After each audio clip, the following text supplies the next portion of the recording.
Cigars in Cinema. Will you bring in the cigars, please? The movie review podcast that tackles the smoky side of cinema. Cigar, mate! I don't mind if I do. Each week we review a movie that contains in some way, shape, or form someone smoking a cigar. Cigars. Fire is good. We'll talk about who smoked it, where they smoked it, how they smoked it, and we'll probably make fun of them if they have no idea what they're doing. What are you doing? You never light a cigar that way. So sit back, light up, and enjoy the podcast that has it all. Cigars. Cigar. Smoke it. Smoky. Movies. Say hello to my little friend! And general mayhem. My doggy! Hey, everybody, it's Brandon Luna. Randy Rankin. And special guest, Philip Fullman from This May Hurt. Say hi, Phil. Hey, guys. How's it going? I guess I should have said hi. You should have Phil. said That hi, was the- Phil. I know, That that was was the actual You setup, totally but I missed it. You blew the totally bit You out. put it right on the tee, and I know. you shanked it. I know. So Now this you know is what- our... Now you know what Joe's got to put up with. I believe it, yeah. So this is our Christmas episode. Now, I hope you're not offended by that. No, not at all. You guys, Okay. you know, enjoy Christmas. I hope you do. I hope you have a Yeah. Merry Christmas. He, both of you. Phil would be offended because he's black, so... Yes. Yes. Only half. He's a the bottom half. He's a non-Gentile. Yes, I mean, yes, yes. yeah, that's a nice one. Yeah. They say you're Non-Gentile. part of the tribe, as yeah. you put it. Yeah, we already had our 8 crazy nights, so. Oh, okay. Good. No, it's nothing that offends me. It's just it's not my holiday, but I certainly have friends that I want them to have a Merry Christmas, just like they wish me Happy Hanukkah. Right. You know. Yeah. So no offense at all. Right. So today we are doing the Christmas movie. Yep. And what movie is that, Randy? We're doing the great It's a Wonderful Life. A top 5 movie for me, period, overall. And it's a great movie. it is awesome. And here's the trailer. It's against the law to commit suicide around here. Yeah, that's against the law where I come from, too. Where do you come from? Heaven? What did you say just a minute ago? Why'd you want to save me?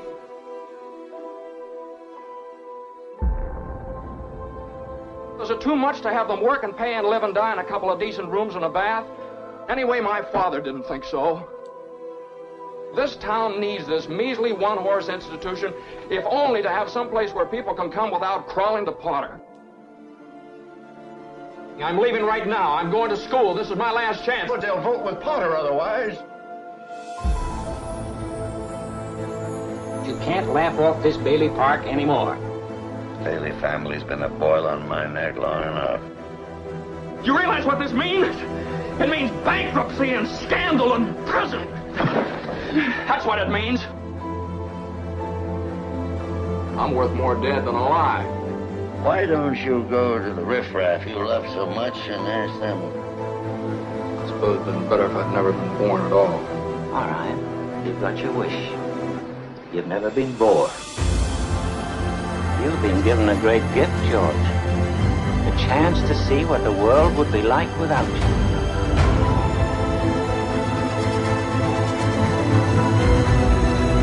I want to live again. Please, God, let me live again. It's a Wonderful Life.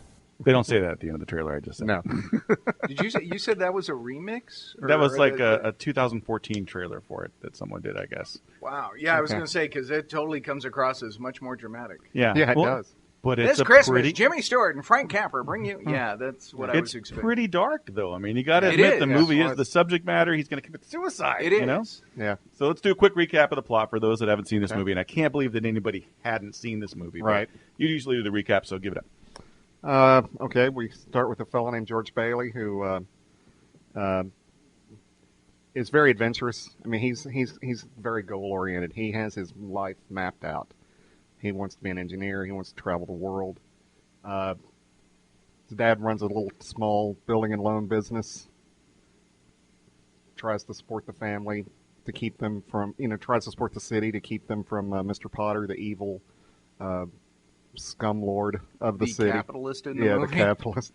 And everything works against George. He's such a good-hearted man that he always sacrifices his goals for the people around him. And it builds and builds. He gets married, has kids. Life's not really working out for him, but he's a good-natured guy. Finally, scandal happens, not his fault. He decides that he should die. So he decides to kill himself, and his guardian angel comes down to show him what life would be like if he'd never been born. And that's basically it in a nutshell without giving away too many spoilers. Mm-hmm. Not that we need to worry about spoilers on a movie that's Yeah, a no, million years old, but still. Yeah, Yeah. but still. Well, there's still some people who may not have seen it before NBC bought the copyright to it. You remember that? Yeah. I mean, In the everybody 80s, showed it was like 5-6 times a week. Yeah, anybody could show it. Now it's just once a year NBC. Yeah, it was the Night of the Living Dead of the Yeah, Christmas it movies. was. It Yeah. was just available to everybody. And that's so when let me- people got tired of it. People got tired of that Right. movie, and that's where it's got a negative stigma now because of what happened in the 80s. So I was thinking about this. Let me toss this out to both of you. Okay. Is It's a Wonderful Life a Christmas movie in the same way Die Hard is a Christmas movie? Is it a movie that takes place during Christmas? I think No. it really is about the Christmas spirit, though. It You has know? the Christmas spirit, but like you're saying, the Christmas part doesn't happen until the very end of the movie. Yeah. I mean, it's more about his life and his family's life leading up to it. But Mhm. I think because it happens during Christmas and the Christmas spirit and the spirit of giving, I think makes it a Christmas movie. I think All right. no other Christmas movie really conveys that ideal more than this movie does. I mean, the ideal for Christmas is you're giving more than you're receiving. It's better to give. Yeah. And the guy lives his life as a giver. I mean, Yes. that's the whole reason that he's in the predicament that he's in, is because he's given basically all opportunity that he had to be what he wanted to be away, because he wanted to make sure that everybody else around him was happy, Right. secure, living their lives the way they needed to be. And that's really the crux of the whole thing, is that because he did that, he's in the situation that he's in. He basically let his brother live the life he wanted to live. Exactly. I His mean, brother he went off to war. His brother, did his who thing. he also Saved sacrificed, from drowning. lived his, saved his life and then lost hearing in an ear. Yeah. So, I mean, this was the type of person he was from an early age, Yeah. always sacrificing to the point of what's left for me. Yeah. Yeah. Which goes to the point of, if it was Mr. Potter that was trying to commit suicide at the beginning of the movie, would his angel have shown up and been like, let me show you what... No, his angel would have been like, yeah, go ahead, man. We'll Go see you." ahead. Be like, Good. nobody's going to miss you, Bob. Then I don't have to see you up there. You go to the other place and we're good. And I wouldn't necessarily call this a time travel movie by any means, but it does kind of have elements of certain parts of a time travel movie. And in those kind of movies, you have to get so many things right. You have to make sure you cover all your tracks. And for this movie to come out in 47, 49, whatever it Right. was, they covered all their tracks. I mean, there's no stone unturned in the story. From life without George to life with George. I mean, they really covered all the bases, and I really love that about that movie. I really Everybody respect it. whose life he touched. Yeah. Is represented in the Right. the other version of the story where he's not there, yeah. Yeah. I've always said I think that's one of those things that everybody secretly wishes they had. Yeah, Or absolutely. wishes they could have. Because I think of how maybe it's not healthy because maybe you're the type of person who's a Mr. Potter. But Yeah. if you're not, to be able to see, hey, you know what I'm doing on a daily basis or, on a yearly basis, it matters to somebody. Yeah. And that I'm impacting somebody. That's that would give you a good feeling. Yeah, absolutely. Absolutely. Make it easier to wake up in the morning. For sure. Yeah, absolutely. for sure. Well, as Clarence said, and that Clarence is the guardian angel, for those who don't know, as he said in that trailer, he says, I've given you a great gift. And it is a great gift. That would be interesting to see. I'd like to see that. Sure I'd didn't like seem to like have it that for most of the movie when he was just having the worst day.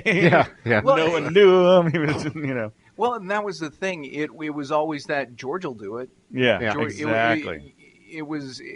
We know he's there to support us. And Randy, when you and I talked earlier this week, you made a very good point that I had not picked up on, which was, it's obvious that George knows now how he's impacted lives. But at the end of the movie, all these other people are kind of like, wow, we really do owe George. If we didn't have this guy, and they finally realize how important he is. Yeah. So it wound up working both ways. Yeah. Yeah. Yeah, he's the heart of that town, really. And that's the what it town would boils be down to. gone.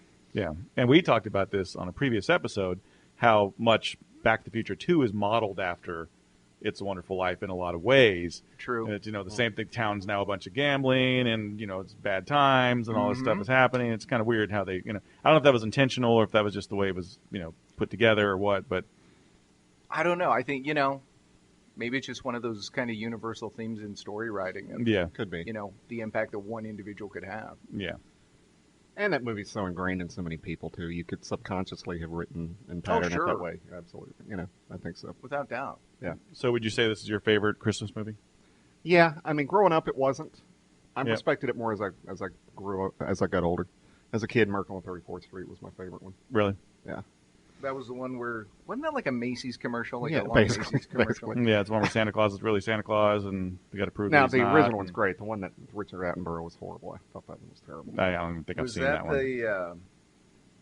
The original was Natalie that the- Wood was a little kid, right? Yeah, she was adorable. Yeah. Absolutely adorable. You could tell then she was going to be a... big star? Yeah, you could tell she had star power all over her. So they were, wait. You know what? That would be a rabbit trail, so forget it. And it's the great... It has to do with the Cary Grant movie. And the great Maureen O'Hara was in it, and who just recently passed. So, yeah. But back to... We haven't mentioned the cast of It's a Wonderful Life. Of course, it's got the great Jimmy Stewart. Jimmy Stewart! Yeah. Everybody's got one of those. Whom I've met. I'm not gonna Whom try I've that. met. He met Jimmy Stewart. I have met What? Jimmy. I met Yeah. Jimmy Stewart. I'll tell that later in the episode. But yes. Okay. The very pretty Donna Reed. I thought Donna Reed was gorgeous in this movie. Yeah, she is. I was a She was Donna Reed very fan. pretty. Lionel Barrymore of the legendary Barrymore dynasty. Yep. Alfalfa. The guy who played Alfalfa. Remember him? He was in there. He was the guy who opened the pool. Cool. That's right. Yeah. I'm missing some bigger stars. But, Thomas Mitchell was Uncle Billy. You're right. Henry Travers was Clarence. Mrs. Bailey was Beulah Bondi. I don't know who that I is. don't know who that is. Yeah. Ward Bond was Bert. Just Ward a Bond. bunch I forgot about Ward. Oh, and Ernie and Bert. Yeah. That came from this. Yeah. Yep. So yeah, it's just a great cast. Everybody does really well in the movie. There's not, this is one of those movies where there's not a standout bad performance. Everybody does what they're supposed to do. And what's his name? Sheldon Leonard. Was Who Sheldon created Leonard every in it? TV. He was the bartender, the mean bartender at the... That's right, he was. That was Sheldon Leonard, who created every Now, TV show of the listen 70s. here, pal. I can't do a Sheldon Leonard. In my Yeah. head, I can hear Sheldon Leonard, but Yeah. I can't do his voice. But yeah. We sell beer and whiskey. Or something like that, whatever. Yeah. That's about Yeah. it. You know? And then he showed up on a lot of the sitcoms, too. Yeah. Okay. Be like every 70s sitcom, I think Sheldon Leonard created. That's true. Yeah. Out of all the Christmas movies that are out there, this is really the only one that gets to me. Yeah, It's the one that Gets you in the feels. I can't. I Yeah. can't not see the end of that movie without tearing up a little bit. Like try, but it Yeah. always happens. I'm going to try today. I'm going to see it later this evening. It's Yeah. not going to work. It's Yeah. not going to work. It'll get me every time. Yeah. Is there a favorite scene from the movie? No. Yeah, when Yeah. it's- You got a favorite scene? Yeah, when his brother, when at the end, when everyone's giving him all the money, and his brother flies in through the snowstorm, and he says, "To my brother George, the richest man in town." Yeah. that That is a gets good me. line. Yeah. I think the phone scene for me is when That- he finally yes. realizes that he loves her, and he's like Yes. just shaking her like, God, He's you pissed just off. He's, He's so pissed pissed, off. but he loved. I mean, that scene just Yeah, that's a man, great that one. scene gets me. Yeah. So well acted. The guy just has such chops. And I like the scene when they're walking home and she's in the robe. yeah, Yes. Yes. And then all of a sudden, Little risque for back then. It really was. Here's a naked Donna Reed in a shrubbery. another shrubbery. And then all of a sudden he's got to go because something's happened. Yeah. And then here's the robe, and it turns on a dime. It does. It's this nice romantic night, And then all of a sudden, no, boom. which is really kind of his life. Yeah. It's like, hey, you're going away to college. No, you're not. Hey, you might make out with this girl. No, you're not. Hey, you're going on a honeymoon. No, you're not. Yeah. But that scene's also great too. That she takes him to the house. They bought the Yeah, house. the house. It's a crap Yeah. house. There's people Oh, out yeah. there singing outside, and that was awesome. And that she thought enough of that house. Exactly. Right. Exactly. Well, and she's the one who offered up the money Yeah. Yeah. when they ran out, and she said, "We have it here," and he doesn't even question her. No. Because I'm thinking, I'd be like, "Whoa, babe, Well, hey, babe, that's our honeymoon money." No, we don't Yeah. touch that. Right. Yeah. And then he's just like, "Okay," Yeah. Yeah. which shows how supportive she was. Oh, Exactly. Grandma Walton.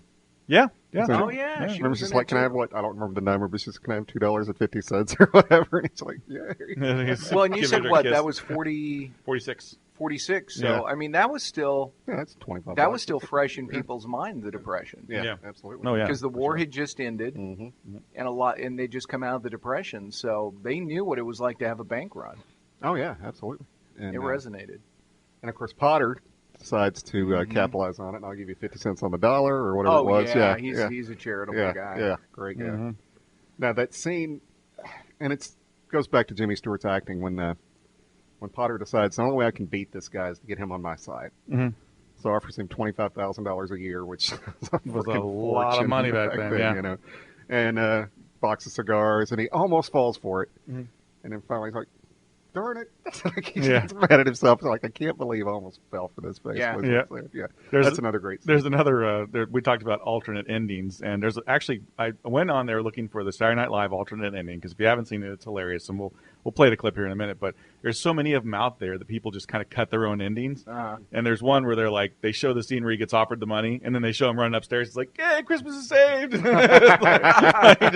He's like, Bailey has a new job. It was like, the cigars that put it over. Yeah. Like, wow, that'd be horrible if that was the actual ending. But that'd be the modern day ending. It's like, hell yeah, it would. You know? Well, he would. He'd do that. And then Donna Reed would quit talking to him. Yeah. And she'd make some slight comments, and the kids would be happy for a little while, and then he'd become angrier. Mm-hmm. Yeah. It would, until he realizes his mistake, and then it would be a lesson of it's never too late to do the right thing. Let me ask a question. In that we just bragged about how great, or I just bragged about how great this movie, covers its bases and everything. Mm-hmm. Would Donna Reed have really been an old maid? No. Wouldn't, what's his name? The guy that kept trying to go after him? Wouldn't he yeah, probably. Yeah. That's the only part that doesn't ring true to me in that movie, is that Donna Reed would become an old maid. Except for the fact that she did love George. She'd always loved George, so maybe that would have been, she never would have fallen in love. I don't know. Yeah, but somebody would have, it wasn't like she was unlikable. Yeah. No, exactly. Yeah. She was definitely agreeable. And easy on the eyes. So, she would have been well, and they did a good job of toning her down and trying to make her look as frumpy as possible. Yeah, they did. But, that's the only thing in the movie that doesn't really ring true to me, is the Donna Reed becoming the old maid. Yeah, maybe more with an abusive husband. Well, it's something where it's like, okay, she's not going to stay single, but she's not going to end up with a good guy. Yeah. Right. Something Certainly like that. Not a guy of George's character. Maybe a guy... She fell in love. He died in the war. There you go. And then she ended up alone and heartbroken. And she married Bender's dad from Breakfast Club. Shut up, bitch! Go make me turkey pot pie. Nice. A little crossover action there. I like that. Yeah, that was interesting. That was cool. Except you can't say bitch in the 40s. I don't know. No, you really that wasn't allowed. How about that scene when he friggin' saves that guy from poisoning that kid? That was pretty. That's pretty intense. Pretty, and that's when he gets. Then something happens because of that. That's when he smacks his ear and it starts bleeding. Yeah. He loses his hearing at saving his brother. Yeah, but the old man goes off and because he was drunk and starts hitting him. Yeah. We saw this movie as a family. And, my 16-year-old loves it. She absolutely loves it. But the 7-year-old freaked out at that scene. She's like, she's getting all scared and, like, kind of covering her eyes. I'm like, wow. Basically, it's a guy beating a kid. Yeah. A drunk beating a kid. And the kid's trying to, but I did the right thing. Right. And then all of a sudden he realizes, I'm so sorry. Like, you know what? You're still an ass and a drunk. Yeah, exactly. Yeah, I'm not forgiving you right now. That's the thing. There was a lot of forgiveness in this movie. And I'm thinking, I'd probably be holding me some more grudges. Right, just right. Just the cut of my jib. But yeah. Well, you're not George Banks, So. No, I'm not. Bailey. Yeah. How about George Bailey. Okay. Where did I get George Banks? Yeah. Saving Mr. Banks? Maybe. I don't know. George Bailey. Yeah. Much better name. Yeah. It fits. It's a good, solid. And you'll probably get to it in trivia, I'm sure. But we all know what the snow was in this movie, right? Oh yeah, there's a thing about that, but we'll get to that. So let's play this clip real quick here from Saturday Night Live. This was probably one of the best things I'd ever seen. I thought it was hilarious. I remember it. And this is back when Saturday Night Live was kind of hit and miss. They were okay. They still had a good cast. They had Dana Carvey. Well, that was when I started watching it, so I thought it was great. Yeah. And Phil Hartman. Phil Hartman's in here. Mike Myers and those guys. So this is the ending, the alternate lost ending, as introduced by William Shatner. Ladies and gentlemen, tonight marks an historic, not to say unique, moment in the history of both television and cinema. After a search of nearly 40 years, the fabled lost ending to Frank Capra's 1947 film, It's a Wonderful Life, has been found. Tonight, for the first time anywhere, Saturday Night Live is proud to present this priceless footage, the fully realized vision of an authentic American genius. So, without further ado, here is the lost ending of It's a Wonderful Life.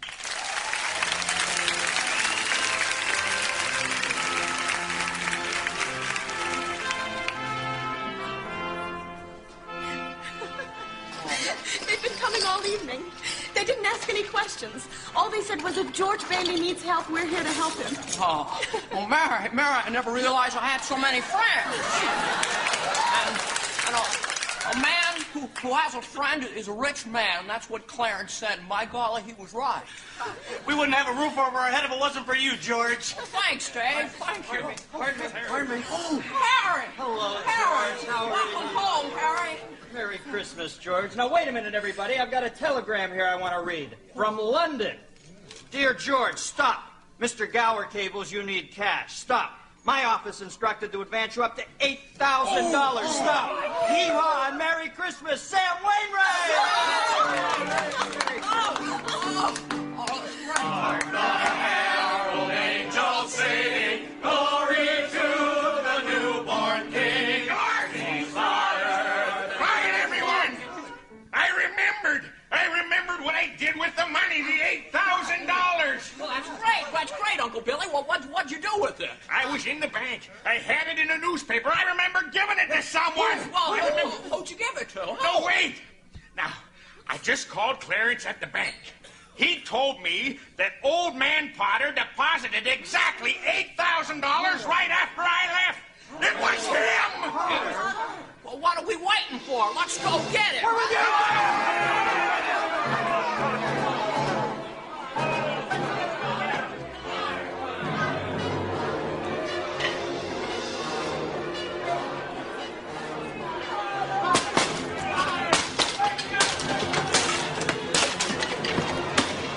Are you sure now, George Bailey? You're in enough trouble already. You made one mistake, Mr. Potter. You double-crossed me and you left me alive. Now, wait just a second. I'll give you the money back. I don't want the money. I want a piece of you, Potter.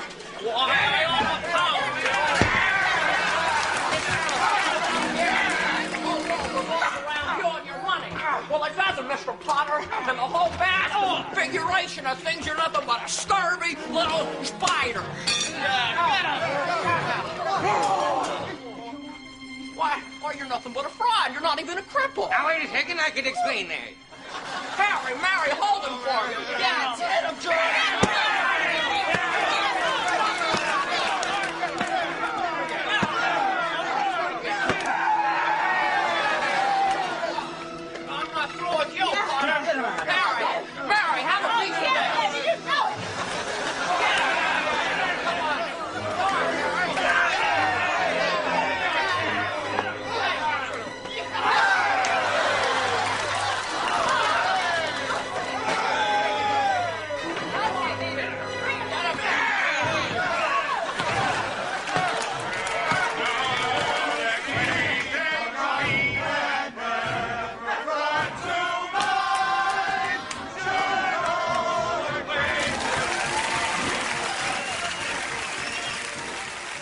Wow, that's great.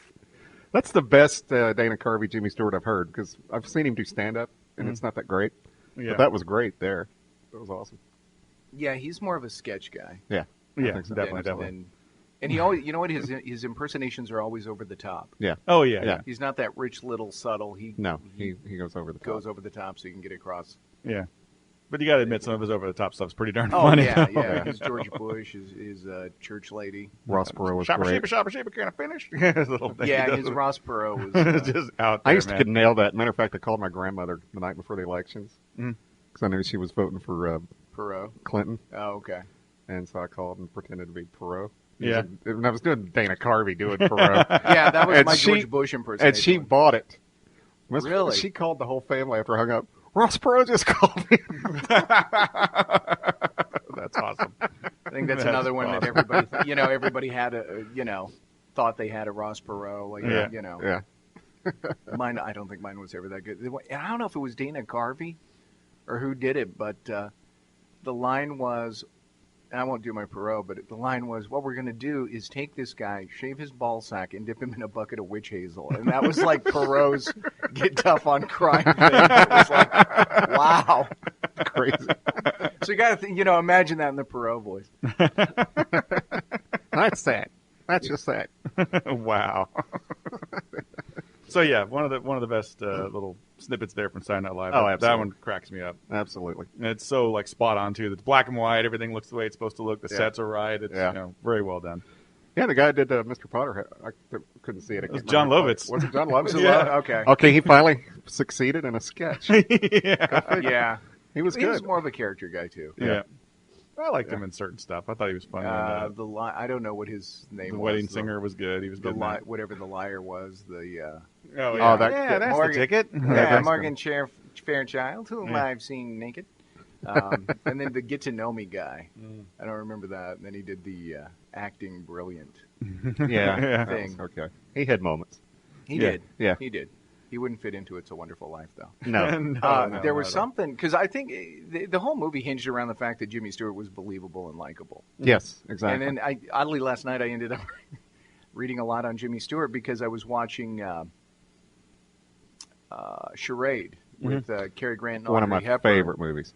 And they called it, the best Hitchcock movie Hitchcock didn't do, but they talked about Stewart was considered for it. It went to Cary Grant. And then Stewart was supposed to do North by Northwest, but because Vertigo was a flop, which I don't understand. I don't get that. We've talked about that. Hitchcock was like, no, never not going to with use him you again. So he went with Cary Grant. Yeah. Wow. Yeah. And oddly enough, in the trivia here, which I'll get to, that's something that's mentioned as well. So let's go ahead and do the trivia. All right. You want answers. I want the truth. You can't handle the truth. That's the fact, Jack. That's the fact, Jack. No horseshit, Jack. No horseshit. IMDb Trivia. One of the things they did mention is that Cary Grant was actually picked for this role and that he turned it down and it was rewritten for Jimmy Stewart. Nice. Go figure. Wow. Boy, did their careers cross paths so many different times. This is pretty interesting. I think this is kind of funny. Get this. For the scene that required Donna Reed to throw a rock into the window of the Granville house, Frank Capra hired a marksman to get it on cue because he didn't want to have to shoot a whole bunch of times.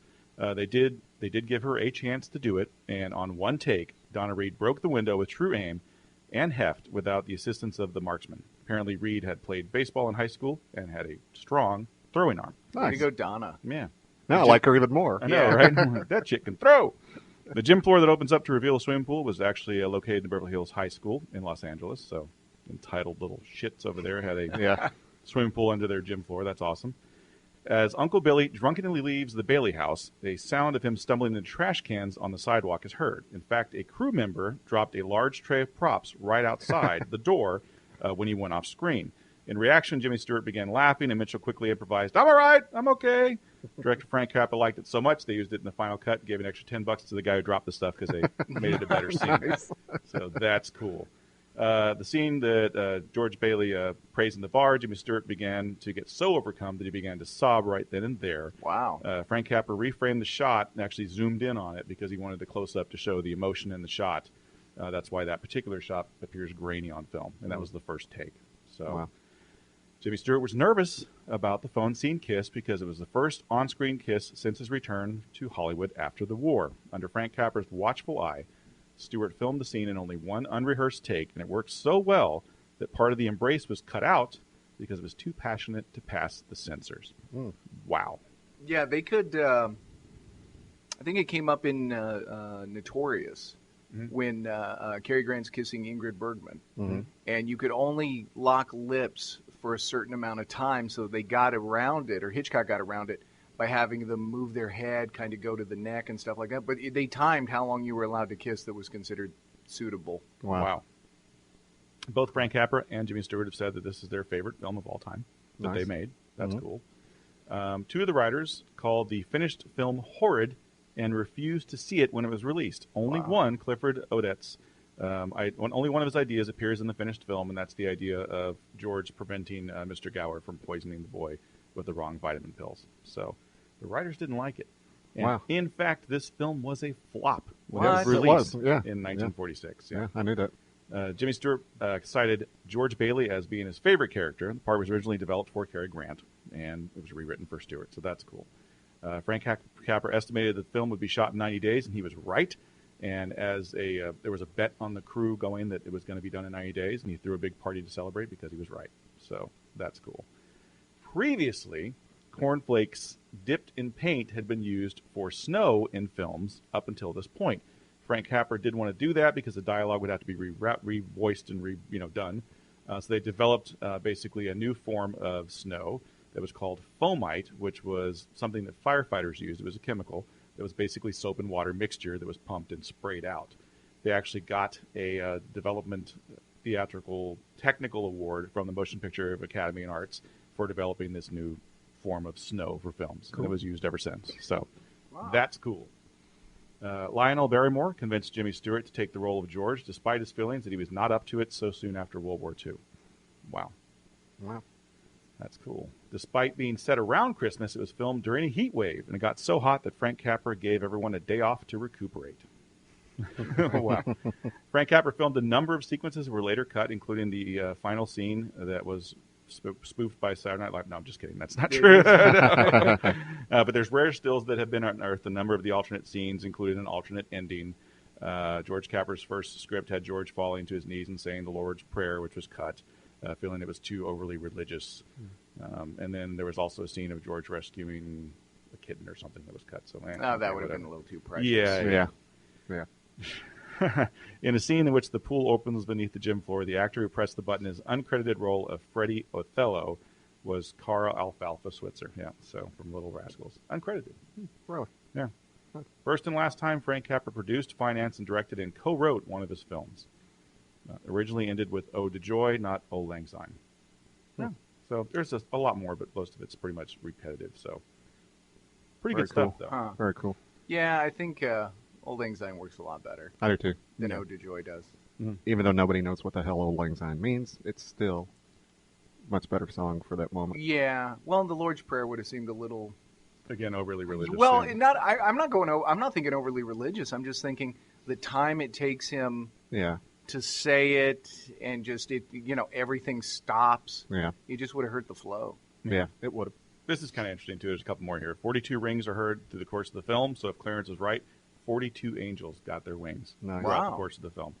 The year that Potter offers George $20,000 annual salary is unclear, but assuming that the scene takes place in 39, the equivalent amount in 2015 dollars would have been $337, and that's a lot of money. $337,000. Yeah. $337,000. Yeah. Sorry, not $337. Yeah. Well, that's a lot. Deflation, boy. That's a lot. Basically $300,000 and a box of cigars. Yeah. To take a job. Where he gets to travel. Wow! All of a sudden, that becomes a lot harder to say no to. Exactly. Because what could you do with all that money? What kind of good could you do with that money? He could have taken the money and then done a lot of good for the city. He could have. Yeah. But who would have run the Bailey building alone? That's true. That's true. Yeah. Donna Reed's first starring role. Was it really? Oh, yeah. Wow. Well, yeah, because this was... It's definitely before the Donna Reed show. Yeah, I'm trying to think of where it plays in with From Here to Eternity, but she was supporting actress in that. I think she won the Academy Award for that one. Might have. I think she did win something. I don't remember what movie it was. So the lady that played Jimmy Stewart's mom in this movie, Balua Bondi, played his mother 5 times in other films. I thought so. Mr. Smith Goes to Washington, Of Human Hearts, The Vivacious Lady, and The Identity Crisis. Wow. Huh. I've not heard of any of those except for Mr. Smith Goes to Washington. Mm-hmm. Yeah, that's must have been early when he was a studio player or something. That's possible. Yeah. So what is... if you had to pick, let's say, second favorite Christmas movie for you guys, what would it be? I couldn't. I can't even think of one. Yeah, Christmas no, Vacation. Whatever comes. You know what? Okay, I always end up confessing so much stuff on podcast. Yeah. Not my favorite vacation movie. Yeah. Oh, really? It's by far my favorite. Yeah. No, yeah. I still go with the original, but. God, I'm trying to think of a Christmas movie now. It's not Die Hard. I really... I'm trying to help you out, and I'm drawing blanks. But I mean... Christmas Carol or anything like that? Scrooged? Oh, the Muppet one. No, the Muppet one I like. Cause I just remember that scene, light the candle, not the rat. And light the candle, not the rat. For whatever reason, that gets me every time. Scrooged with Bill Murray? You know what? Yes. Yeah. I did like that, which I thought, hey, there's kind of a good take on it. Yeah. Which it gets...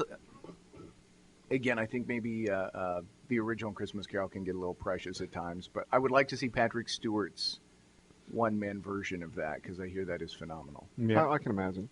Well, I've mentioned before there was a fellow tribesman of yours, Henry Winkler. Yeah. Played, it was called An American Christmas Carol.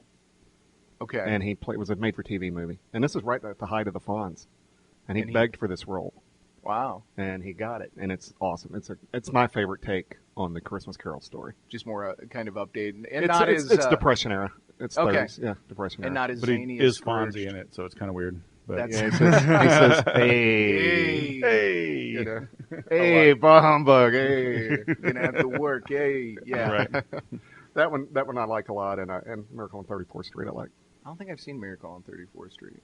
I'm familiar with it, but so we've discussed Die Hard several times. Let's get it out there. I don't think of it as a Christmas movie. Yeah. It takes place at Christmas. Mm-hmm. And they work in the songs, but now I have a machine gun to ho, ho, ho. So the most interesting thing I find about that movie is the scene where Alan Rickman is falling and the look on his face. Yep. Mm-hmm. The way they filmed that, they told him, we're going to cut you on the count of 3. Mm-hmm. They cut him on 1. Yep. So he was really surprised, and so they're like, yeah, we're it was like a 15, 30-foot fall or something, too. It was a good size. It wasn't stuntman worthy, but still for an actor, kind of. Especially when you're not expecting it. Yeah, exactly. Like, well, crap. Yeah. Well, I saw something on Facebook yesterday, and I don't think of it as a Christmas movie either. And I have a confession: I'm not even that crazy about the movie. It's okay, I like it, but it's not great to me. Blasphemy, sir. But anyway, this thing it's the picture of Rickman falling, and it says there are those who think Die Hard is a Christmas movie, and those who are wrong.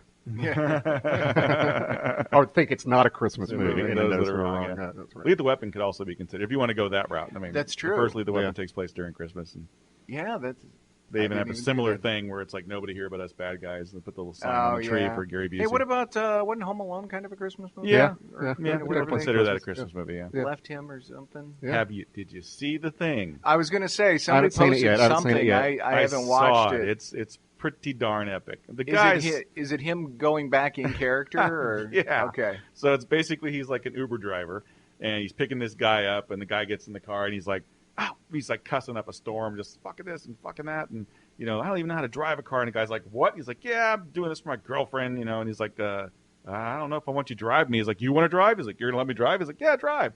So the guy's driving, and then in the meantime, he's like, "Oh, so you ready for the holidays?" He's like, "Oh man, fuck Christmas. You know what happened? When I was 8 years old, 8-year-old boy, my parents left town and took the freaking asshole brother with them and left me at the house, and I had to defend the house against all these guys trying to break in.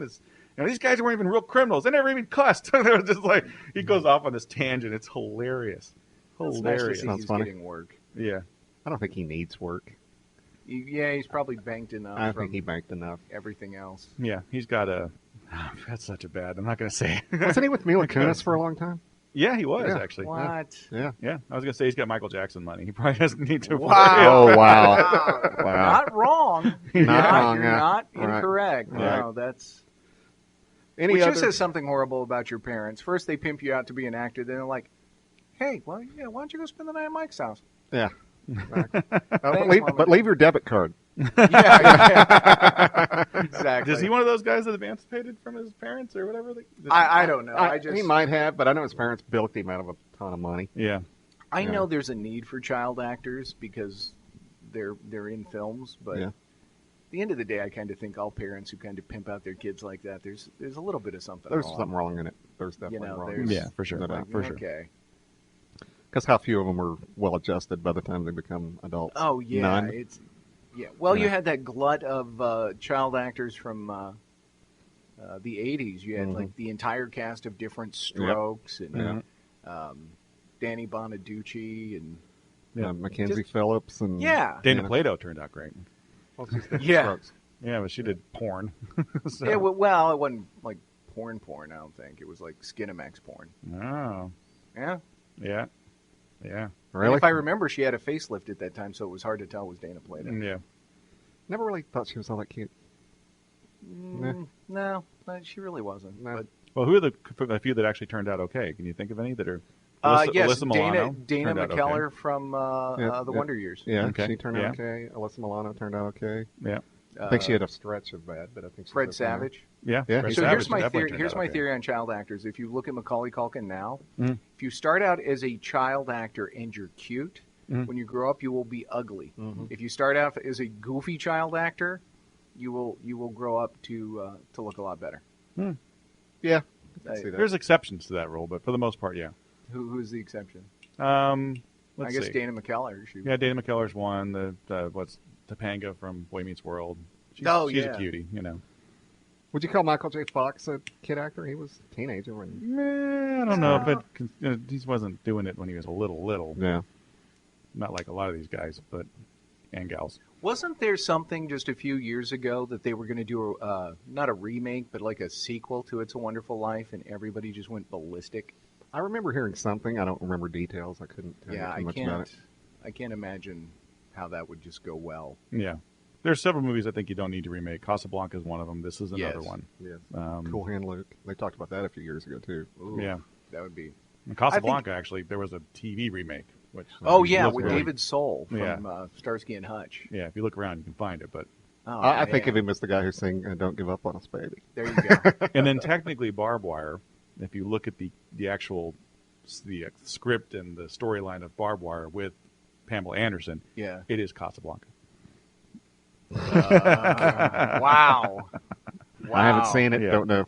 So I couldn't. Yeah, I'm out on that one. I haven't seen it either, but I did read a thing about it. There's a pretty good little thing on YouTube about it. You should watch that shows you all the points that are like right on. I'm like, wow. Now that it's the but Rick's the stripper. I think a lot of that stuff. Most of the Jimmy Stewart, Cary Grant films just shouldn't be remade. No. I don't think you should remake a lot of John Wayne films. Well, It's a Wonderful Life's been remade several times.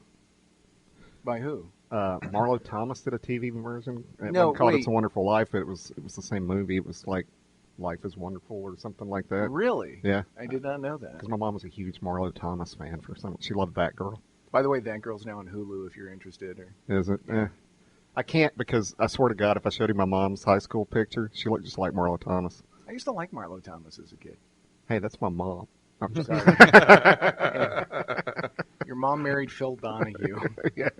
Oh, yeah, a weird coupling. I would just not. Yeah, that's one of those ones you don't not picture at all. I did think it was cute when she played Rachel's mom on Friends. I thought that was a good casting there. Oh yeah. Yeah. I had forgotten about that. So, what are some Jimmy Stewart movies you like? That are some of your favorites?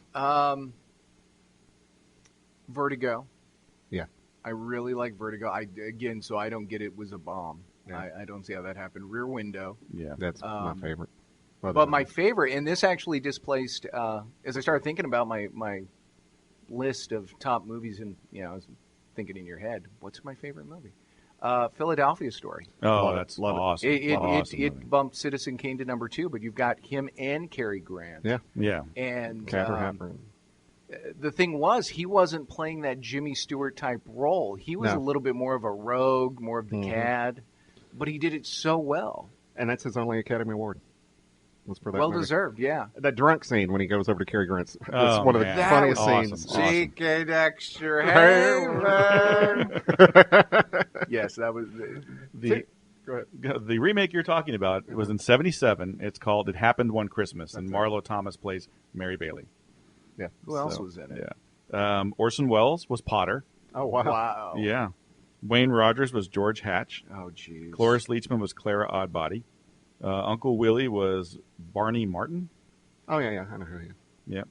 Yeah, just a crazy cast. Dick O'Neill, Mr. Gower. Doris Roberts was Ma Bailey.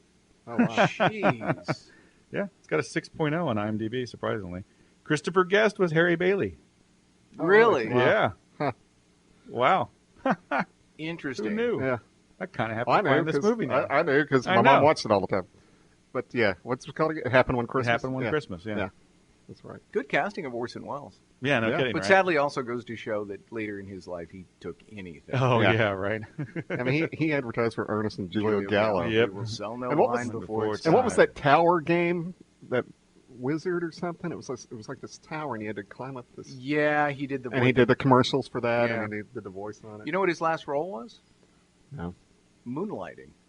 Really? He did the intro to the black and white episode of Moonlighting. Wow. Oh, that wow. was it. Wow. Yeah, and he said, so, what was the line? Kids, get your mom and dad, tie them up, put them in the closet, and enjoy this episode. Funny. There's some along those lines. Wow. There's a guy who peaked very early. Oh yeah, Yes. no kidding. I have immense respect for him because he changed radio, and then the next year he changes filmmaking, and you're 24. Mm-hmm. Yeah. So, peaked early, but just phenomenal talent. Yeah, Citizen Kane's one of my all-time favorites. My wife hates that movie. I don't know why. Yeah, I don't understand. It's like, this is a fantastic film. Haven't seen it. I've heard so many people say it's not worth it, so I just never no. Here's the thing that people don't take. And into I know account. what Rosebud is, so it's like and that does take away. But to watch it from a cinematic standpoint, this is the film that gave us some of the shots that are now commonplace. First of all, this is the first one that was told with multiple narrators, unreliable narrators. Right. The shots where they used. The way they use perspective instead of now that I'm talking or up front, and if you're behind me, you're now blurred because the focus is on me. They set the focus up so you see the entire cast, so you're able to get their reaction to what the person is saying. And none of this had been done. Now it's like, well, it just looks like a regular movie, but none of this had been. I'm sure in that regard, it's probably awesome. Yeah, it is, and it's even knowing the ending, it's still just great to watch the performances. Yeah, beautiful movie. I mean, just beautifully shot. Everything about it, lighting, everything is great. Yeah. A Man and His Ego. Well, and you know what? It has probably one of the best montages ever. Really? As he and his wife are sitting having breakfast, and how it ages them, because what it does. They're having one continual conversation, but they continue to age. So Orson says the line, and he's in his 40s. She answers, she's in her 50s. He retorts, he's in his 60s. So it's one conversation, but they continue to age through it. Okay. It's neat. Yeah. You should definitely check it out one day if you haven't seen it. Yeah, you like old movies. You should, I do like old or I guess classic movies. Cause, yeah. There are some old ones that aren't that yeah, great. I guess, yeah. So what did you say knocked Citizen Kane to number 2? Vertigo? Philadelphia Story. Because I've watched it. I just realized anytime it's on, I'll watch it. And I've also got It Happened One Night with Clark Gable and Claudette Colbert. Yeah, great. In my top films. There's one scene in there where they're at the Travel Lodge or whatever it is, and the detective comes in looking for them. And they act like the married couple. I lose it every time. It is just the funniest thing. They just go into this bit, and she's like, "You promised me you'd quit drinking." I'm like, "God, there we go, there we go." Yeah, I like a lot of Jimmy Stewart's westerns too. I mean, a lot of people. Oh, great! Man from Laramie, Winchester 73. Man Who Shot awesome. Liberty Valance. Yeah, that's definitely one of my favorite ones. Yeah. Good stuff, man. He did, and I remember him a lot. He did those cheesy poems on the Tonight Show. Yeah, he did. Wow. He would show up and I'd forgotten about that until you just mentioned it. Wow. Yeah. Okay, you want to hear my Jimmy Stewart story? My cousin and I were driving to Seattle for a job. He had a friend that owned a deli in Seattle. We were going to go run it. And my cousin has always been a starstruck kind of guy, autograph seeker. I mean, he'd find phone numbers for stars and call them on their phone, get them to send him autographs. So we're driving through Hollywood to get to Seattle, and we buy a map of the stars' homes. And we met. I knew Pat Boone's daughter, so I met her. I met him. Debbie? Yeah, I knew Debbie. So I met Pat. That went so well that he's like, "Let's go to Jimmy Stewart's house." I'm like, "I'm not going to Jimmy Stewart's house. That dude's a national treasure. We're going to get killed." You know. So we go, and I'm sitting in the car, and Jimmy didn't have a gate or anything. He just walks right up to his front door, knocks on the door, and the door opens and it closes. But this is my vantage point from the car. Door opens again, it closes. I'm like, well, I'm going to get in trouble whether I'm sitting in the car or up there on the front porch. I might as well go up the front porch. He hasn't been kicked off the porch yet. So I get up there. My cousin says, he's eating lunch. We're probably not going to get to meet him. About the time the door opens, is there a problem here? And we're like, no, not a problem. Stood on the front porch about 15 minutes and talked to him. Where are you from? Dallas. I said, you used to do commercials for the Fort Worth Zoo. I remember that when I was a kid. Oh, yeah, I'm a big supporter of the Fort Worth Zoo. It was great. And nicest guy. Cool thing was for other people was the vans that people pay to take them around to the Stars homes. They got to drive by and see Jimmy Stewart in the front porch waving to him, and they wouldn't have been able to do that had it not been for us. Those guys with Jimmy Stewart. Yeah, right. So, yeah, very cool. Just he was exactly like you would think he would be. Exactly. Wow. Great guy. That's pretty nifty. That's awesome, yeah. That was cool. I was looking because I had forgotten. I was like, I know I've seen a lot of Jimmy Stewart movies that I like other than It's a Wonderful Life. Mm-hmm. And I remembered it because it was on TCM the other night and I recorded it. The Shop Around the Corner. Great show. Great movie. which was what You've Got Mail was based on. Yeah. And then Bell Book and Candle. that, yes, I have that on DVD. And that's kind of Bewitched that kind of started Bewitched. Glorious Kim Novak. Yes. Also, the lady who plays her aunt in that Mm-hmm. was the Bride of Frankenstein. Mm-hmm. That's right. Yep. Yeah. Wow. And then Call Northside 777. Mm-hmm. And he did Rope with Jimmy Yeah, Stewart, Love Rope. Yeah. which was great. And then Anatomy of a Murder is a great movie. Harvey. Yes, great. Spirit of St. Louis. Great. And then the one the Glenn Miller story, which I really liked. That's great. He's great in that. But The Shootist. Yes. He was John Wayne's doctor in that. Yeah. So they did another movie together. Mm-hmm. Yeah. Yeah. Everyone knew that was going to be John Wayne's last movie. Yeah. So everyone took pay cuts and such to getting that. So answer. one thing I had read, interestingly, the guy who played the most interesting man in the world, Mm-hmm. who's like Russian Jewish or Mhm. something like that. He's not really Latin, Mhm. but he was in that movie and gets shot by John Wayne. Really? Gets shot in the head, and he said at the end of the day he had a welt because they had to keep reshooting the scene, Mhm. so he kept getting shot. Apparently, they used like paintballs, Mhm. and Wow. he got shot between the eyes so much that he had a giant welt between his eyes. And the whole time I'm thinking, wait a minute, you trusted a guy to shoot you right there? Between the eyes. Like, Wow. wouldn't you worry that you're going to get hit in the eye? But they had to shoot the take like 7 times. But yeah, John Wayne kills the most interesting man in the world. Wow.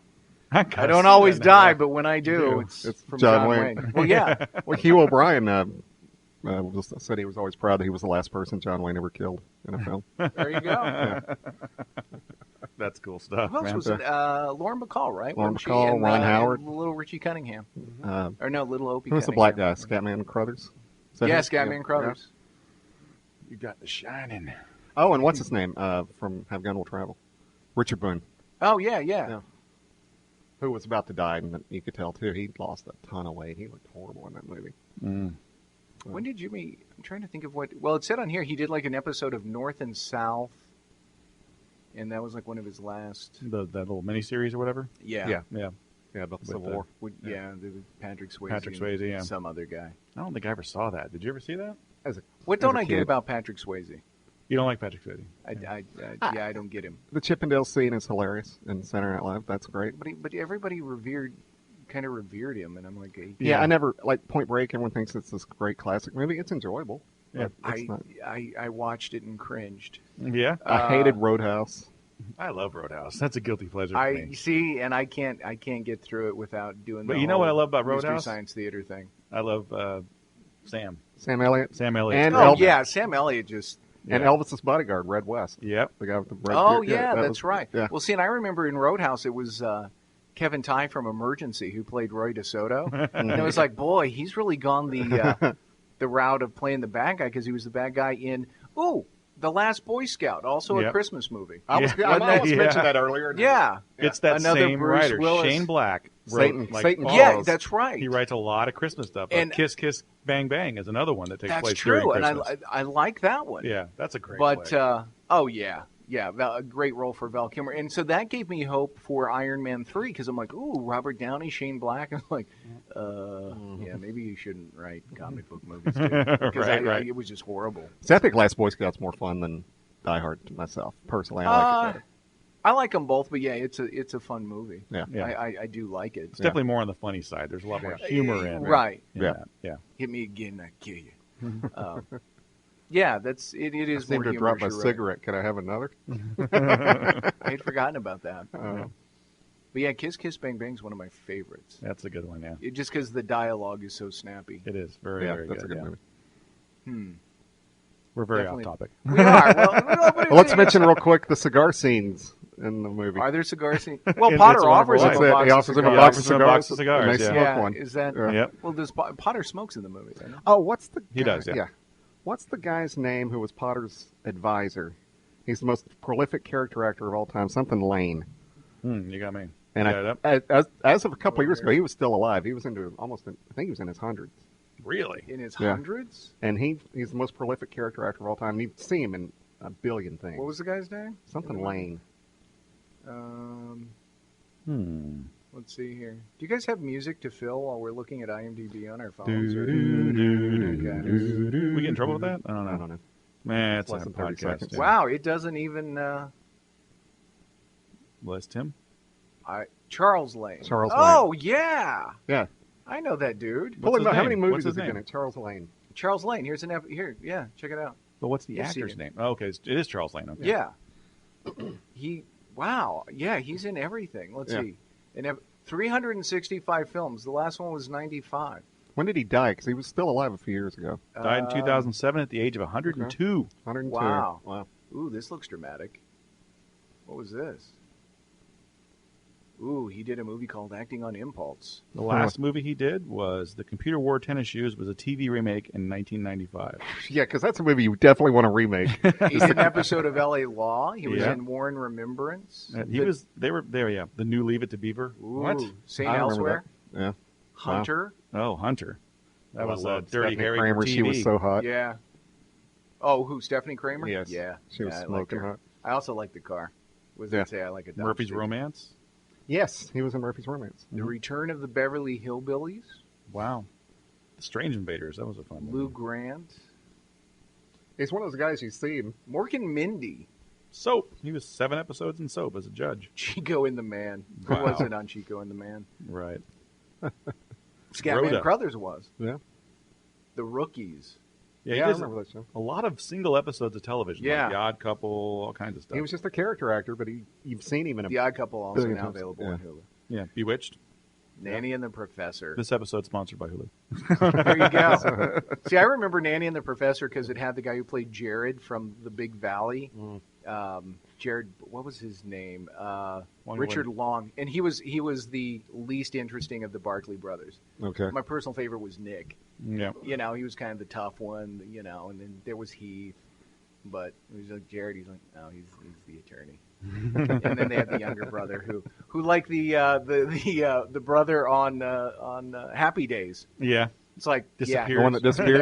you never to be What heard was his from name? again. Skip or something? Skip, like? yeah, something like that. something like that. Oh, jeez. Plenty of Happy Days Christmas episodes. I'm Yes, there were. There was a thing on Facebook about characters that disappeared from TV shows. And if you remember the Cosby Show, there was an older sister, the first season too, and they never addressed her again. I really like how they did. There are so many places to go with that one. I know. Yeah, I know. Thank you I for tried that not setup. To, I tried not to. Tried to keep it PG-13 at least here. Although you said fuck, so I guess we can Yeah, PG-13 no, we're anymore. past that. Yeah. I love how they dealt with the whole sibling disappearing thing on Boy Meets World. Did you ever see that? So they had the young sister that just kind of vanished from the show for like a couple of seasons. And then she like walks downstairs in an episode like 3 seasons later, and she's like, "I've been upstairs a long time." They did that. My ex-wife loved that show Reba, which wasn't a bad show. It wasn't great. But one of the middle daughter in real life got anorexia and was off the show for like 3 years because she almost died from it. And then she shows up and she just walks through the house, and the kid goes, "Where have you been?" She goes, "I went to get something to eat." I thought that was a funny show. Wow. on Mad About You, that first season, Paul Reiser's buddy was named Selby. Yeah. And he was the guy always coming over to the house. Second season, they bring in his cousin Ira. Yeah. And then in later seasons, they're talking about their friends or something. And I'm like, Selby. And then Paul Reiser goes, "Yeah, whatever happened to that guy?" Just like, never to be heard from again. I like it when they call back. Reach back around. Kind of they get meta, or Yeah. I guess that's the term that kids use. Well, you know what? The most meta episode I ever saw was the last episode of Newhart. To me, Oh, yeah. That's genius. That is was super genius. I was watching that. I was working at a radio station. I actually snuck in a TV. Like, I got to see how this ends. And I could not stop laughing. I'm like, that is just brilliant. Yeah. And the lucky bastard's still married to Suzanne Plachette. Right. Who, oddly enough, later married Tom Poston. Right. In real life? Yeah. Did she? Wow. Yeah. You know, Jerry Van Dyke was on Carson one night, Mm-hmm. and he said he's real good friends with Bob Newhart. And Bob Newhart said, I've got a perfect part for you. And he says, "Oh yeah." He goes, "Yeah, I'm playing a guy that owns this inn, and I want you to be the handyman," which he'd have been great for the part. Oh, yeah. And he says, "Great." He goes, "Yeah, just come by to audition tomorrow." And he goes, "Oh, I don't audition. I can't. I'm terrible at auditions." Newhart's, "You've got the part. It's just for, semantics. Just come auditions. It's not a big deal." So I says, "Okay." And he bombed the audition. Wow. And Newhart came up to him and says, "Yeah, we're going to give you a call." Yeah, we're gonna give you a call. Man, the button-down mind of Bob Newhart. You know what I find so interesting is he and Don Rickles are best friends. Yeah, it's like you could not find two more opposite guys. Can you imagine hanging out with those guys? The conversations they must have. I would pay money. I would give money to a charity if I could spend a day with Rickles. Yeah. Oh, yeah. They're one of the best episodes of Comedians in Cars with Coffee. Is Seinfeld and Rickles going out. It was just which is a great show. If you haven't ever seen it, it's awesome. Yeah, it's awesome. I'm a big fan of that. Yeah, he was great on Get Smart. He and Don Adams had a great chemistry. He played like his old war buddy or something, and they were hilarious together too. Rickles is another one of those actors that you forget that he actually did some movies and his TV series never really did anything. Yeah, I would love to be in a Don Rickles show and have him make fun of me. Oh, everybody wants that. I want him to rip me. Awesome. That's one of those. So if you go to see Gallagher, first of all, why? But he saw not Gallagher. I did. I have a story about that. Yeah. So you don't want to be in the front row at a Gallagher concert because you don't want to get hit. But with Rickles, it's like I want to be in the front. Make fun of me. Yeah. Make fun of me. Say something. Yeah. Call me a hockey puck, please. Yes. Yes. Yeah. No. So the story of the not Gallagher thing. I was traveling. This is a long time ago, and I'm at this shitty hotel, and it has a bar attached to it and everything. And I go down there to get a drink, and the guy's like, he puts a poster out, and I'm like, oh, Gallagher's going to be here. And he's like, look a little closer. I look at it, and it's like the small little letters, not Gallagher. I'm like, what the hell? That guy looks just like Gallagher. He's like, yeah, it's his brother. I'm like, are you shitting me? He's like, no, his brother tours. It's a big thing. He does all these little small venues, and basically does Gallagher's show. I'm like, really? How does Gallagher feel about that? I think he's getting sued. Was there really that much demand, like in the small markets, going, God, if we could only get Gallagher here. Right. Or even some form of Gallagher. Right. We would be great. Yeah. It's like a tribute band. It's like, does anybody really want to go see a Gallagher impersonator? Yeah, that's what it was. And he was actually, did the show spot on. Sounded just like him, looked just like him. Jeez. Didn't do watermelons, did cantaloupes, because you can't do watermelons. No, I'm just kidding, he did watermelons. But unbelievable. Gallagher and Carrot Top are the two most worthless comedians to me. Period. I don't get Carrot Top. I don't understand. I'm not a big prop comedian guy. No, I'm not either. Yeah. I'm not either. I like the humor. Well, and I think that's why Philadelphia Story is one of my number ones, is my number one, because of the type of humor, because it's verbal. It's not visual. Yes. And there's many times where upon the 4th or 16th viewing, you hear something, you're like, wait, how did they get away with that? Because it was almost this little aside, and it works out really well. And you're like, oh, that was a little risque, but it was very clever. That's one of the things I love about Casablancas. It's just such a great movie in so many levels, and there's a lot of humor in it. And there's a lot of little throwaway lines you don't really, Well, and apparently, Here's Looking at You, Kid, was something that he actually said to Ingrid Bergman. He just kept saying it in the movie, but it was something he would say just offset. Yeah. And they kept it in. Yeah. Wow. Came to Casablanca for the waters. Casablanca's landlocked. I was misinformed. Well, and there's a lot of that in It's a Wonderful Life, too. Where it's just, it flows. Nice reach back around there. Yes, yeah, nice. Thank you. It's, you know how much I paid to go to class to learn what a segue was? See Isn't those that thing you diplomas drive up there? around Yeah, in? it is. It is. No, it's that classic type of dialogue, and Capra's able to do it without making it seem like a Lifetime movie, because now they roll out all those Christmas at home, Christmas in Kentucky, whatever. It's always, you know, people fall in love, and it's so over the top and saccharine, but you can actually watch It's a Wonderful Life and not feel like, okay, I get it. Well, you were talking about the robe scene, Yeah. And the old man sitting across the street on the porch. Why don't you just kiss her already? God, youth is wasted on the young. Great dialogue. It was. It was very natural, and I think that's the key to good writing, which surprises me that the writers didn't like it. But I mean, I guess he was upset because only one of his ideas stayed. Right. But if you can write something and make somebody feel something instead of nausea, that's pretty impressive. Yeah. I think. And that was something he had in all his films that, they were idealized. Like Mr. Smith Goes to Washington. Mm-hmm. That's one of those where you think, man, I wish all politicians were like that. Yeah. Completely removed from reality. Right. Mm-hmm. But Right. you end up liking him and thinking, hey, that would be really nice. Yeah. And you don't just roll your eyes and go, okay. Yeah. And once again, it's the magnetism of Jimmy Stewart, because Mm-hmm. that filibuster could be a boring part of the movie. I mean, that could be like, Oh, really, yeah. I'm going to listen to this guy filibuster? Mhm. But he plays it so well, and he's such a likable guy. That's where, we've talked about the persona of the person or the star versus the character role. Mhm. And a lot of people are, he's just playing Jimmy Stewart. Well, I think that's important. I think that plays into the character. If you didn't have that Jimmy Stewart element of the character, Sure. then you really wouldn't care about the character. Well, and like you said, they rewrote it for him, for his sensibilities. Mhm. Yeah. Yeah, they bring something to the part. I don't think of him ever as like, well, it's Jimmy Stewart being Jimmy Stewart. I think he had range. There were certain aspects to Jimmy Stewart that you wanted in that character, so that's why you chose him for the role. Yeah. But it wasn't just, okay, he's just being himself, kind of like you would, Right. Tom Cruise is like, okay, it's Tom Cruise being Tom Cruise. Yeah. So Right. let me ask you Nicholson guys being this. Nicholson. Yeah. What do you guys think about the comparisons of Tom Hanks being a modern Jimmy Stewart? It's close. Probably as close as we get. I remember when Field of Dreams came out, they said Costner was going to be the next one, and I didn't get that.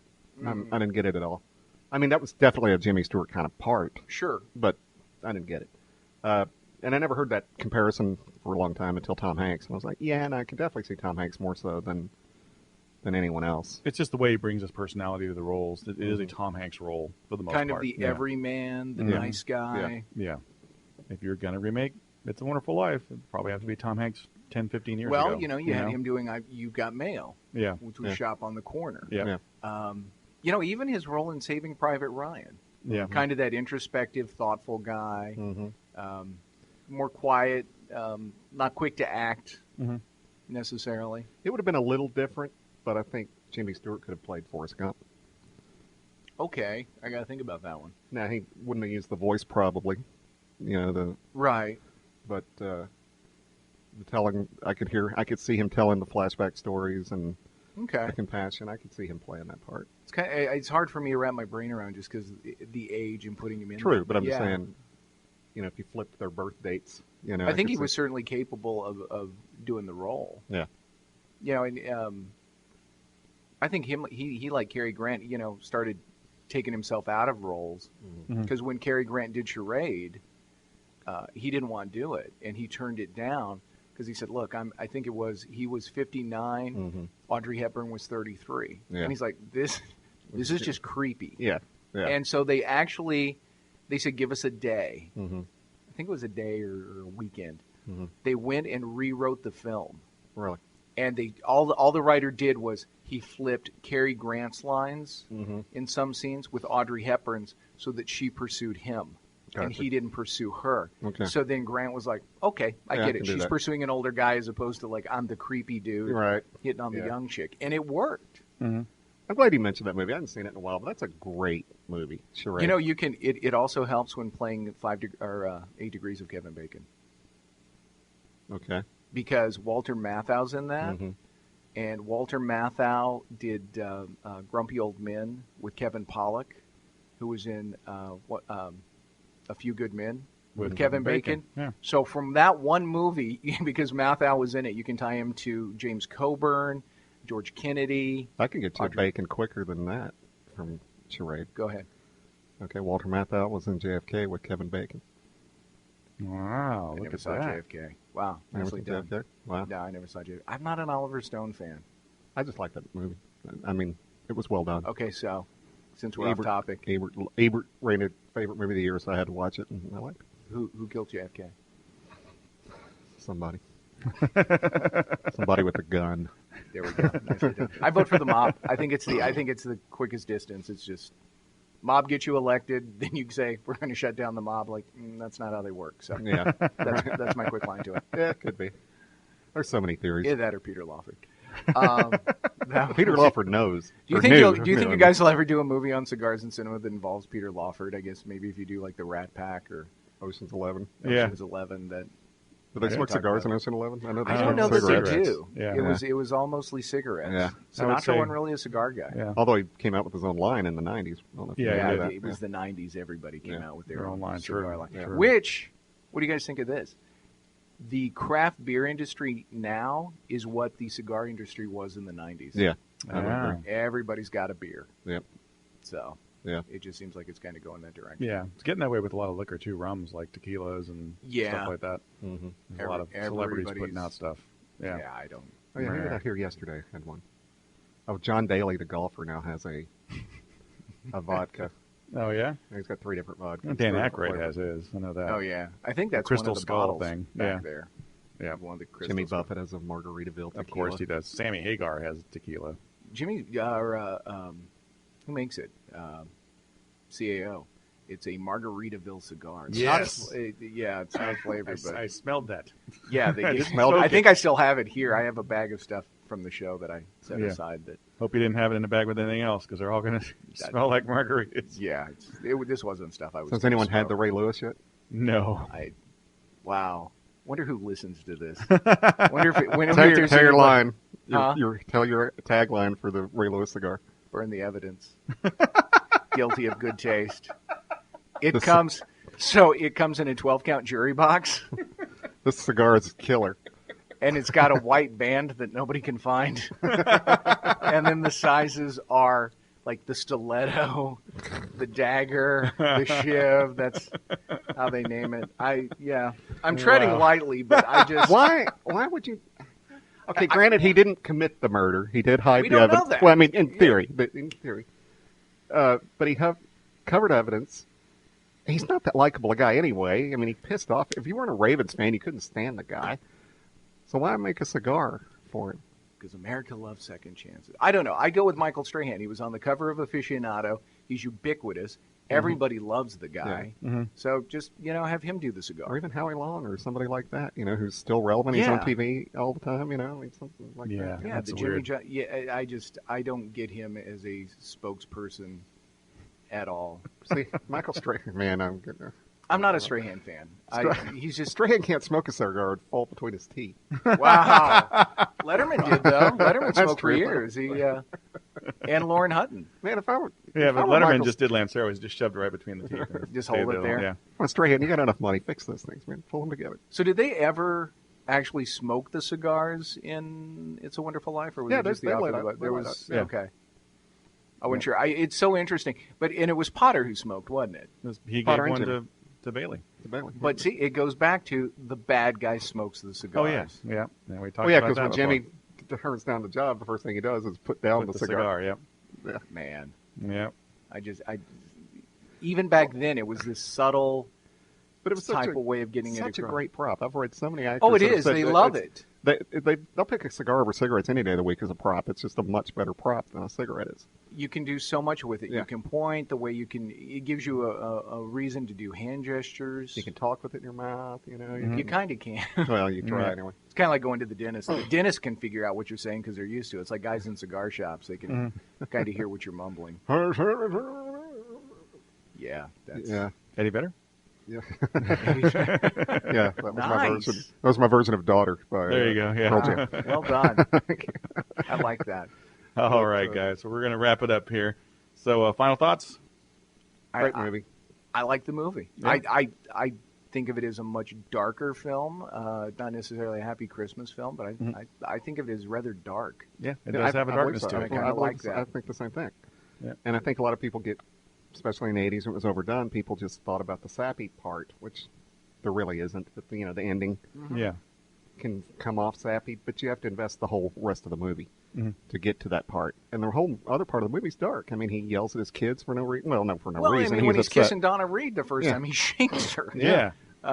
It's not. He's got some demons. Yeah. His character, and he's a very put upon guy. And he reaches a breaking point. Yeah, the weight gets to him at points. There's actually versions of the film back in the Turner days when it was just showing all over the place where they cut out him shaking her part. It's just you can see it. It's online. Yeah, you can see where he just kisses her and then there's a fade and he's still kissing her. I'm like, wow, they just cut out the whole part. And that I think that was crucial to it. Yeah, I think so too. It said a lot about his character. It did. So enjoy seeing it. That'll be cool seeing it on the I'm big looking screen. forward to it. It's going to be fun. Yep. It's going to be fun. All right, guys. So we're going to close it out. Where can you find us, Randy? iTunes, iHeartRadio, Spreaker, Stitcher, Podcast Land, Podomatic, Facebook, YouTube, Twitter. I'm at Randy Rankin 43 on Twitter. At Captain Funky Pants At yeah. Freudian slip. Captain Funky Pants on Twitter, and we also have the Cigars and Cinema on Twitter and Instagram. I'm Randy Rankin 95 on Instagram. And cigar_Luna on Instagram. Where can they find your show, This May Hurt? That we are at This Show Hurts on Twitter. We have our Facebook page, This May Hurt. And eventually, Joe and I will do a new episode. It's been probably 3 weeks now. We can't get our schedules to work. Yeah, it happens that way. We've had about that long, too. We're still doing it. We plan for a show every week. I know it sounds like it's all ad-libbed, but there's actually parts that, it's like, okay, we want to talk about this and that. And we have it written up, and then we just can't get our schedules to work. So hopefully people keep checking back to see if we're there, because we're still doing it and still enjoy doing it. So. And do listen to it. It's great. And I'm not just saying it because you're here. You guys got great chemistry. It's very entertaining to listen to. I'm not a podcast guy, ironically enough. But your show's great. I really enjoy it. Thanks, man. I do, too. And thanks for letting me sit in with you guys. I appreciate it. Always fun having you on, man.